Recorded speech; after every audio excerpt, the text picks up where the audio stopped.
మనుషులేనేమో యేసు ప్రభువుని తెలుసుకోవాలి, చేత్తోనేమో కొబ్బరికాయ కొట్టాలంట.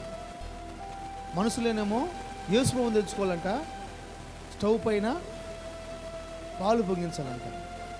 మనుషులేనేమో యేసు ప్రభువుని తెలుసుకోవాలంట, చేతిలోనేమో అక్షంతలు వేయాలంట. ఎవరు మనుషులు ఏం తెలుసుకోవాలి? మనసులో దేవుని తెలుసుకొని ఏం తీసుకొని కొట్టాలి అంటే మనం అన్నాం అనుకో, వాళ్ళని తెలుగు సమాధానం చెప్తున్నారండి. ఆ రోజు దావీదు గారు కూడా మనస్సులో దేవుని తలుచుకున్నాడు. ఆ నున్నటి రాయి తీసుకుని కొట్టగానే వాడు పడిపోయాడు. మనం ఏ రాయి తీసుకున్నామో కాదు, మనం తలుసుకొని మనం చేసే పని విజయవంతం అయిపోయింది. రాయితో గుడ్డించుకుంటే బాగుంటుంది. కొబ్బరికాయ తింది గుడ్డించుకుంటా,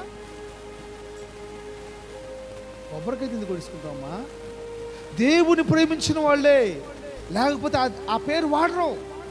యేసు ప్రభు పేరు వాడుతూ కొబ్బరికాయ కొట్టాలి, యేసు ప్రభు పేరు వాడుతూ పాలు పొంగించాలి, యేసు ప్రభు పేరు వాడుతూ అక్షంతలు తల పసుపు బియ్యం వేయాలి.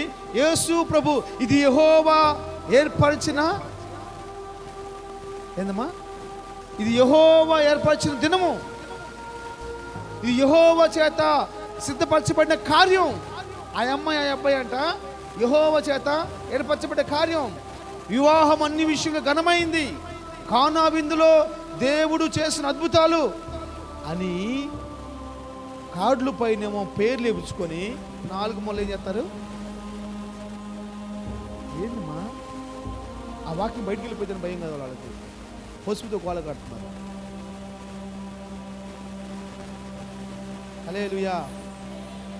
ఎందుకు ఇలా చేస్తున్నారంటే ఆటోమేటిక్గా వాళ్ళు భౌతికంగా బాగుండొచ్చు కానీ వాళ్ళు పడిపోతూనే ఉన్నారు. అవసరం లేదు. పసుపు కంటే కొబ్బరికాయ కంటే నీ పైన నిత్యము త్రోసి వేయని దేవుని ఆత్మ ఉందని మర్చిపోవద్దు. బిగ్గరగా చెప్పాలి, సరిపోలా, సౌండ్ సరిపోలా. హల్లెలూయా, హల్లెలూయా.